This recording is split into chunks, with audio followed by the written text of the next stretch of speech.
Hiya, doing the plaited Dyneema fall for the 5-foot bullwhip today. And here is the beastie.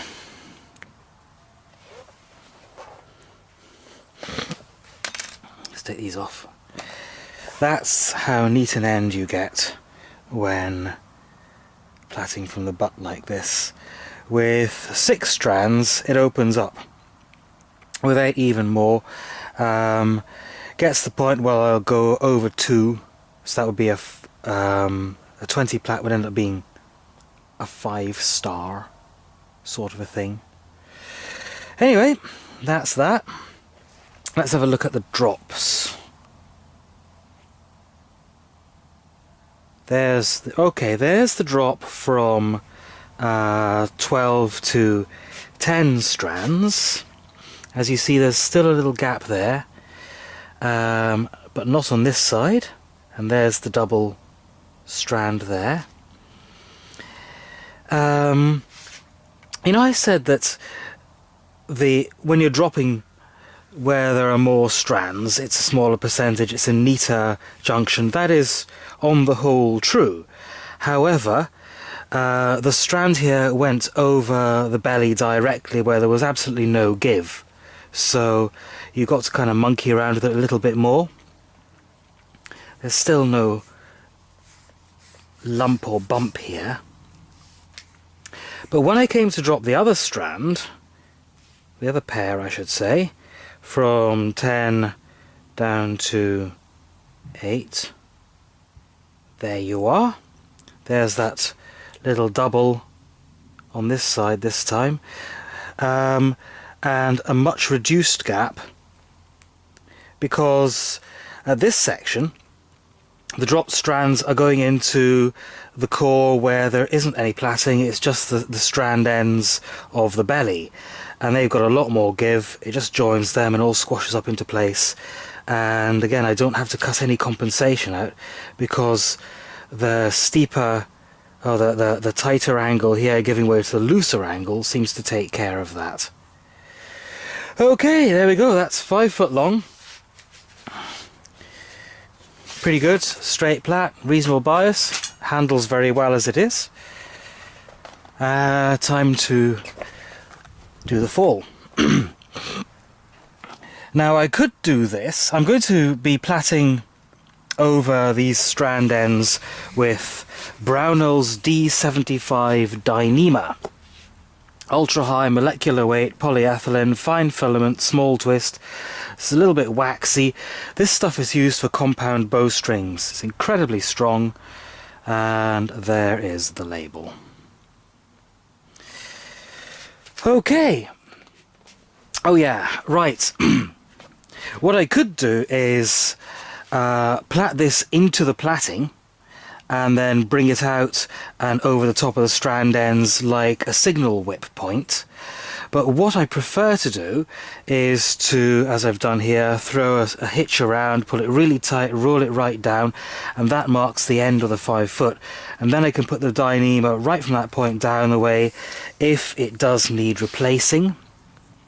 It's not quite as traumatic a job to take the whip apart and do it. I just have to unravel all the Dyneema, throw it away, if necessary replace a strand end or two, but I don't have to interfere with the end of the whip proper.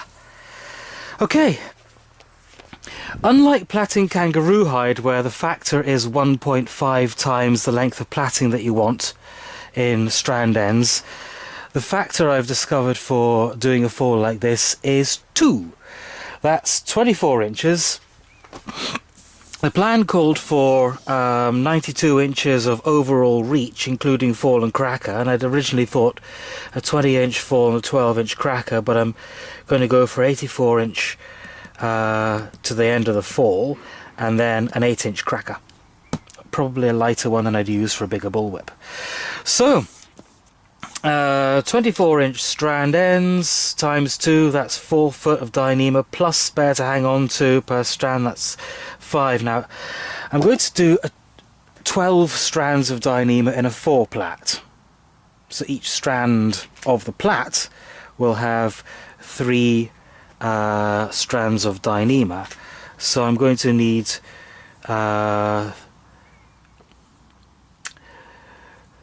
1, 2, 3, 4, because these are going to be double over, so it's 3, 6, 6, 5, 30 feet. Call it 33 feet. I'd rather have a bit more than a bit less. So, okay, I'm going to need 2 of them. 1 for each leg, 1 for each side. Double taper strands, just like the belly and overlay. Okay, 6, 12, it's a full arm span, 18, 24, 30, 33. This stuff, don't bother try cutting with scissors or an expensive knife, it'll just rip the edge straight off. So I use a little throwaway bit at the blunt end of, well, the back end of the snap-off blades for this. And it's going to be tripled, so what I'll do is, where did I put my little hook? There you are. Little hook. In you go. Right. Nope. Figure of 8 knot. Probably perfectly adequate. Hold that there. Oh no, it's not, is it? Okay. An overhand knot then. Doubled over. Come on. This stuff is an absolute pain. Look at these fine filaments. You know, if I want to get a really nicely shot video, I shouldn't really be using Dyneema because it's tricky. Anyway, there you go. There's you. Find the other end. Put another little loop in it. This to make it more manageable. I mean, this stuff, if you've got any little bits of dead skin on the end of your fingers or whatever, it'll start pulling the fibres out, making it difficult to manage and difficult to plait. So, what I do first up is trusty old hand drill, bit of coat hanger wire in the end, used for twisting up crackers, and putting a bit of twist into. Ooh, is the tent big enough? Yes, it is, just about. Good. First of all, grab some beeswax.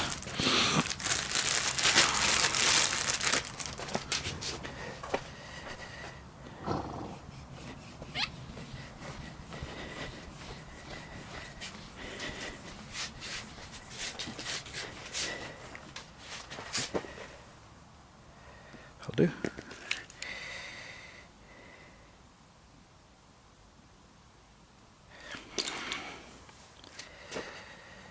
Told you it was fiddly. Right. And experience tells me that 34 twists of this handle should give me enough to hold it all in place without making it want to all rope up.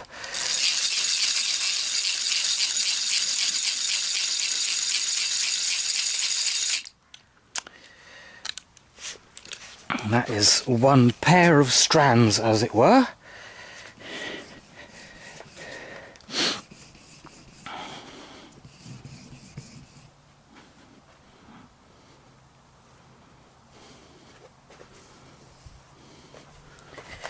And I'll just cut the ends off.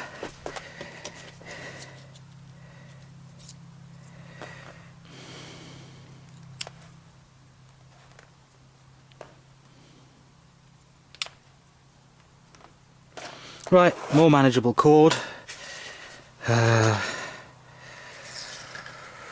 1, 2, 3, 4, 5 and a half. There we go, about 33 foot. It's useful having a 6-foot arm span.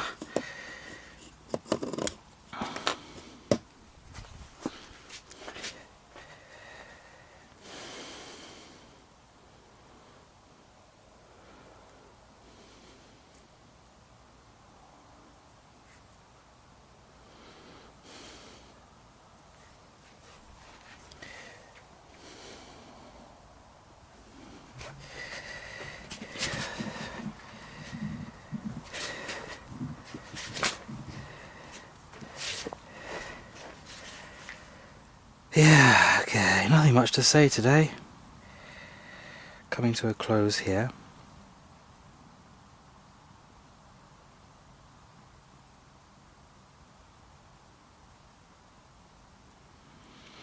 I'll be booking my ferry ticket to Spain later on.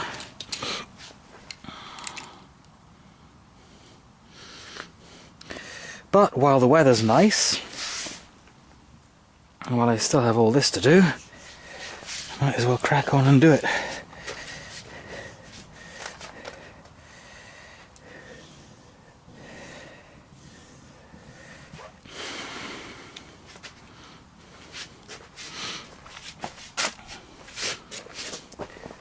Right, 24 turns. 1, 2, 3, 4, 5, 6, 7, 8, 9, 10, 11, 12, 13, 14, 15, 16, 17, 18, 19, 20, 21, 22, 23, 24.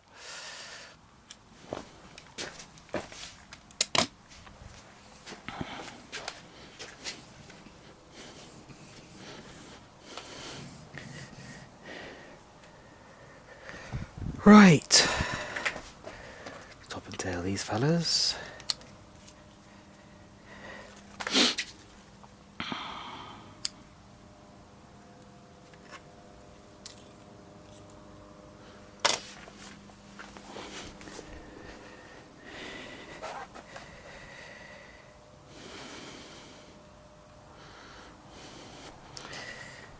Now what I do with these is put a little lark's head in the end, like that.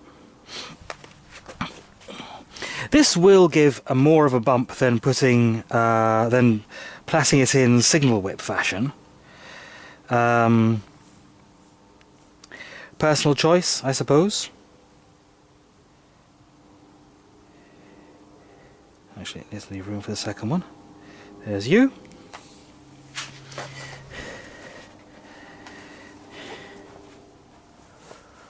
Go on back here.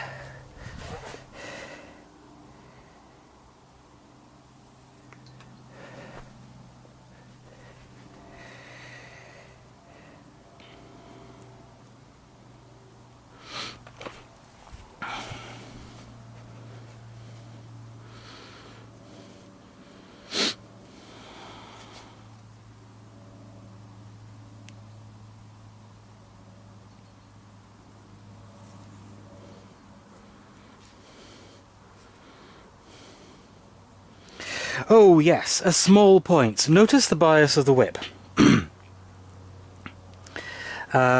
When it comes out, it's going to come out this way, and if you have a look at this little hitch, the bulk of it is on the side of that. Now sometimes when I've tied the hitch at the end of the plaiting, I find out the knot's on the wrong side, so I have to undo it, turn the whip over and tie the hitch on the other side so it sits in correctly. This time it's pretty good as it is. It's just, you know, if you're using this for wraps, body wraps, that kind of thing, and this is going to be used for that, then anything abrasive or knobbly isn't really a very good idea. Right, now that I'm set up like this, it's just a matter of doing a 4-plait.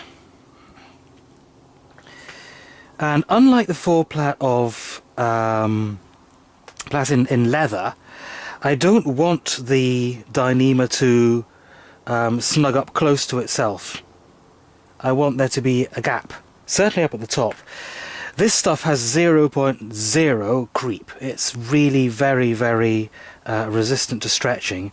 So I'm not going to be pulling it as hard as I can. Notice I've crossed over a couple of legs at the front. Now it's just a case of taking that one, under one, over one.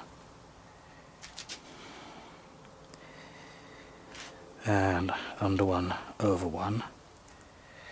What I'm doing right now is just seating them before actually pulling them tight. So that's all 4 of them in place.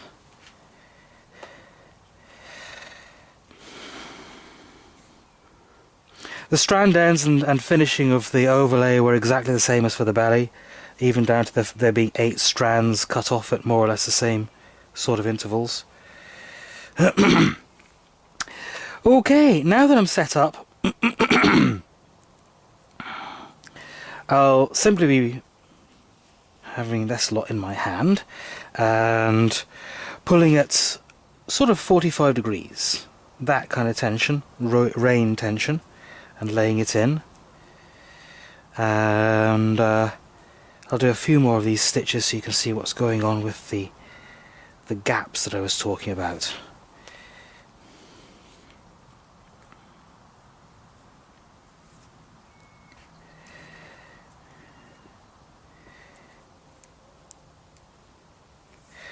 So the effect is going to be Dyneema with leather showing through in this rather fetching checkered sort of pattern. Now this is going to take about an hour to do, to plait down to the end, so no point in sitting around blathering about inconsequentialities like the weather and so forth when you could all be down at pub having a beer. So I shall knock off now and come back when it's time to plait the English eye, or the hitched eye, in the end. Right, so far so good. Bye for now.